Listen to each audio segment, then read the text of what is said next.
हंग महाराज शेर सिंह विष्णु भगवान दी जाय।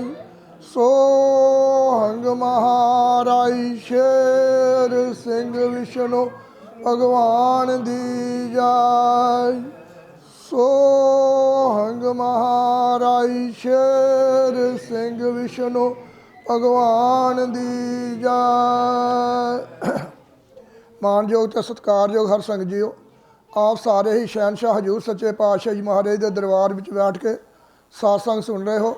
सारे ही परमेश्वर वाल ख्याल रख के अपने अंदर कोई ना एक लाइन ही ग्रहण करनी है, जरूर इधर ख्याल रखना है, गल्लां बातां नहीं करनी है, आप जिन्हें सरवण करना जीओ। ये राष्ट्रपति डॉक्टर राधा कृष्ण तो बाद डॉक्टर जाकिर हुसैन भारत देश का राष्ट्रपति बनया सी, जिन्होंने बच्चों को नहीं पता, बाकी पुराने तो जानते हैं।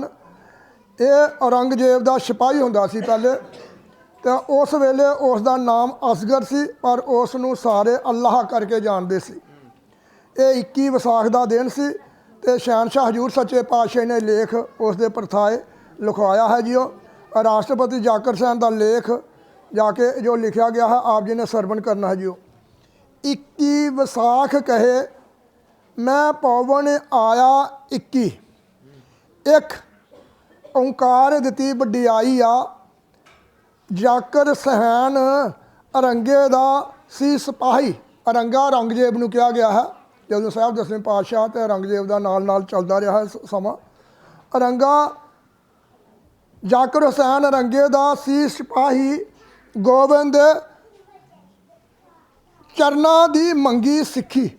उसने उस वेले वो सिपाही उसका सी, लेकिन उसनों ज्ञान हो गया अंतरात्मा बिच, तो उसने कालपुर परमात्मा कोलों उस वेले शहनशाह हजूर सच्चे पातशाह 10वें पातशाह का सिख बनया, बन की मंग मंगी। छाती उत्ते रमज़ान महीने में लिखता रहा चिट्ठी। रमज़ान महीने सारे पूजा पाठ करते हैं, जिस तरह अं साढ़े करते हैं, तो उन्होंने रमज़ान महीना मानते हैं। लिखता रहा चिट्ठी मुखातब गोबिंद एक कराई आकर, पर ख्याल उसका किधर रहा सी, साहब 10वें पातशाह वल।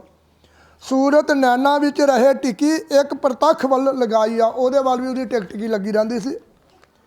अंत अखीर एक सुहंजनी मिति, एक समा आ गया, गोबिंद नूं मित्र करके अंतर लिया, ध्यान लगाई आ, ध्याया उन्हें अंतर, अपने अंदर की ध्याया उन्होंने मित्र, सच्चा मित्र परमेश्वर। मैं निक्का ते मेरी आशा निक्की, और अंगे अगे मेरी चले ना कोई चतराई आ। वो कहता मैं निक्का जिहा सिपाही हाँ, तो मेरा निक्की सोच है, वो अगे कोई चतराई चलाकी नहीं चलती है औरंगजेब अगे। चले ना कोई चतराई आ, 5 बार धरती तू खाक लैके अपने सीस विच सुट्टी, मिट्टी चुकी थल्यों तो अपने सिर विच पा लई, सीस विच सुट्टी।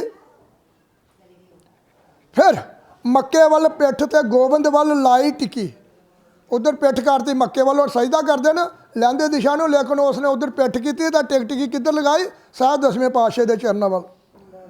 गोबिंद वाल लाई टिकी, टिक टिकी अपने अंदर जमाई आ, झट धार नज़र आई चिट्टी। उस वेले चिट्टी धार नज़र आई परमेश्वर की, चिट्टे बाजा वाला शोभा पाई आ। उसने 5 बार सजदा किया, हथ धरिया उत्ते गिची, इस जगह पर हथ धर के तो परमेश्वर अगे उसने की किया, सजदा की 5 बार। थापी पुष्ट पनाह लगाई आ, झट सज्जे चरण की फड़ के चीची, चीची उंगल साहब 10वें पातशाह पढ़ ली, मुख विच लई दवाई आ, नाले कहा गोबिंद मैं वेखा तेरे गुरमुखां दी बगीची, कि उन्हों की बगीची वेख रहा जो गुरसिख सी उस वेले, जो सेवा करते सी, सिपाही सी सिख। बूटे सोहने नजरी आई आ, मेरी आयु अजे बहुती नहीं बीती, कि मैं थोड़ी उम्र का ही हाँ। गोबिंद क्या ये मेरी नहीं नीति ना, जे हुक्म देवे, उसने कहा कि अगर मैनू हुक्म देवे तू गोबिंद औरंगे का सीस देवा कटाई आ। साहब 10वें पातशाह कहता कि अगर तू फिर भी मैनू हुक्म दे, चाहे मैं सिपाही हाँ छोटा, फिर भी मैं गर्दन कट के तेरे चरणों में रख दिया, औरंगे का सीस देवा कटाई आ। गोबिंद कहा ये मेरी नहीं नीति, कि मेरी नीति नहीं है कि किसी को वार करवाना या किसी दूजे को करवाना, मैं नीतिवान धुरदा माई आ, सब ने पाउनी अपनी अपनी कीती, कि जिस तरह असीं कर्म कर रहे हैं ना, इस तरह वो सानू मिलना है। जे भगत बनाया परमेश्वर ने कृपा करके, तो अगों असीं अपने कर्मां का ख्याल रखना है। इस तरह कहता कि उन्हें भी अपनी कीता पाना है। मेरी ने नीति मैं नीतिवान तुरदा माईया, सब ने पाउनी अपनी अपनी कीती, लेखा सब का दियाँ चुकाई है। लेखा सारे जो जो घर में हो जा चुकया जाता। उस फिर क्या बट के कचीची, फिर ने कचीची वटी, कहता मैं चाहता मुगलों की जड़ दियाँ खड़ाई आ, कि मुगल खत्म ही कर दियाँ। गोबिंद क्या नज़र कर नीची, उन्हें आख्या अपनी नीवी पा लै, चरना वाल ध्यान लगाई आ, निगाह मान गोबिंद कहा तेरी उस प्रभु नाल लगे प्रीति। उन्होंने उस वेले वर देता तेरी परमेश्वर नाल प्रीति लग जाए, उसके नाल प्यार हो जाए। जो प्रीतम होवे तुरदा माईया, साचा हुक्म सुन ले, हजरत तू परे देवा समझाई आ। कि हजरत जिस तरह मनते ना उन्होंने कहा वो परे की गल तेन लगा दसन, ज्योति जो स्वरूप हरे आप अपनी कृपा कर सदे अपना रंग रंगाई आ। सिपाही का नाम से असगर, फिर शहनशाह लिखाते सिपाही का की नाम से असगर, अल्लाह कह के सारे जनाई आ, सोहना जवान बांका होंदा सी विच लश्कर। लश्कर फौज में क्या गया, उर्दू का शब्द है लश्कर की आ फौज, उसकी फौज के सोहना बांका जवान होंदा सी। उम्र 23 साल रखाई आ, उस वेले उसकी आयु कितनी सी 23 साल। गोबिंद वेखदा सी सदा पीले वस्त्र, गोबिंद ने जो बाणा पहनया होंदा सी हमेशा वही वेखदा सी।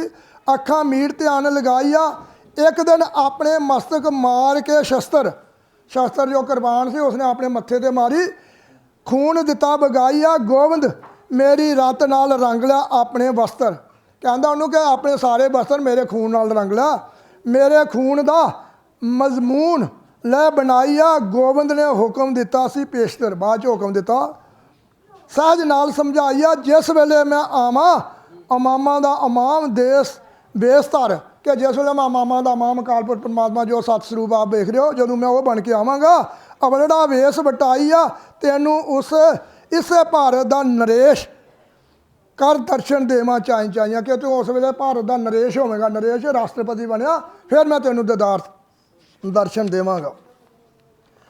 अगला समा वगत का वेट कर, वेट इंतजार अंग्रेजी का शब्द आया, कि अगला समा वगत का वेट कर, मेहर नज़र एक उठाई आ। गोबिंद लाई थापी, पनाह पुश्त पुश्त पनाह देवा कमाई आ, कि उन्हें वो थापी मारी छत पिठ ते, जन्म का कर्म करके दुरुस्त, सिर अपना हथ टिकाई आ, मान बड़ियाई बख्श के अर्श, धूड़ी मस्तक खाक नमाई आ। फिर उन्हें धूड़ी खाक मस्तक नमाई उस सिपाही ने।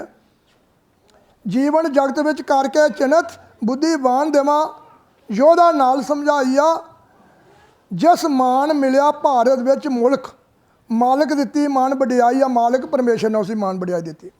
उस तों अगे बहुत कुछ हो जाना उल्ट, कि ये बाद समा जा होर उल्ट हो जाना। ये भी गोबिंद की बेपरवाही आ, तेग दे बदले खड़कने बुलट, बुल्लां वाले सके ना कोई समझाई आ, कि हुण तो खंडा खड़क दी डाई आ करवाना दी, उस वेले बुलट जिस तरह हुण खड़क रहे हैं, बुलट हुंदा फायर जो तोफां दे गन्नां दे। डॉक्टर जाकिर हुसैन तेरा पिछला लेखा पूरा प्रभ, पूर्ण दिता कराइया, बचन होन दिता अधूरा, बचन उन्हें अधूरा नहीं होने दिता, बचन का पूरा किया जो उस वक्त का वादा सी। अपने हथ रखी वडियाई आ, पिछले दर्शन दे के कर्जदार कर्जा आप चुकाया, वह जो कर्ज उस वेले का वायदा किया वो कर्जा उन्हें उतारिया शहनशाह हजूर सच्चे पातशाह ने।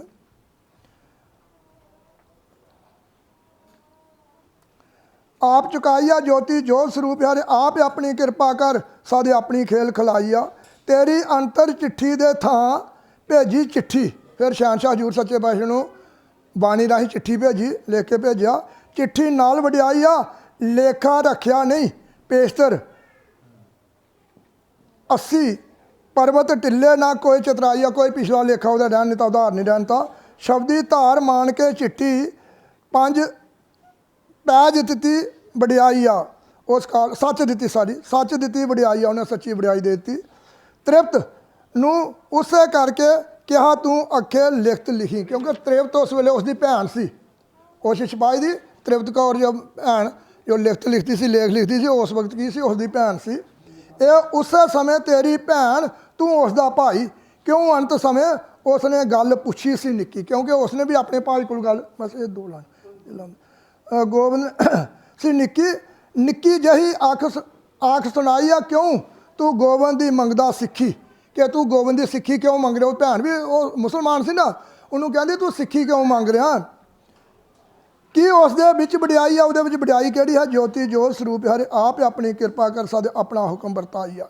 ਇਹ ਲੇਖ ਅੱਗੇ ਵਾਲੀ ਹੋ ਰਿਹਾ, ਸ਼ਾਮ ਨੂੰ ਅਗਰ ਸਮਾਂ ਮਿਲੇਗਾ ਅਗਲਾ ਲੇਖ ਜੋ ਬਾਕੀ ਦਾ ਉੱਥੇ ਪੜ੍ਹਾਂਗੇ। ਤੇ ਹੁਣ ਕਿਉਂਕਿ ਸਮਾਂ ਹੋ ਚੱਲਿਆ, ਇਸ ਲਈ ਇੱਥੇ ਸਮਾਪਤੀ ਕਰਦੇ ਹਾਂ। ਪੜ੍ਹਦੇ ਹਾਂ, ਕਾਫੀ ਗਲਤੀਆਂ ਆਉਂਦੀਆਂ ਨੇ ਕਿਉਂਕਿ ਹੈ ਵੀ ਉਰਦੂ ਵਿੱਚ ਆ, ਲਿਖਿਆ ਵੀ ਮੈंने ਉਰਦੂ 'ਚ ਹੀ ਆ, ਪੰਜਾਬੀ 'ਚ ਨਹੀਂ ਲਿਖਿਆ। ਮਗਰ ਉਰਦੂ ਵਿੱਚ ਲਿਖਣਾ ਪੰਜਾਬੀ ਭਾਸ਼ਾ ਥੋੜ੍ਹਾ ਜਿਹਾ ਕੁਝ ਸ਼ਬਦਾਂ 'ਚ ਫਰਕ ਪੈ ਜਾਂਦਾ। ਅਤੇ ਮੈਂ ਆਪ ਸਾਰਿਆਂ ਦੇ ਚਰਨਾਂ ਵਿੱਚੋਂ ਅਕਾਲ ਪੁਰਖ ਪਰਮਾਤਮਾ ਚਰਨਾਂ ਤੋਂ ਮਾਫੀ ਦਾ ਜਾਚਕ ਹਾਂ। ਜਕਾਰਿਆਂ ਦਾ ਸਾਥ ਦੇਣਾ ਜੀ।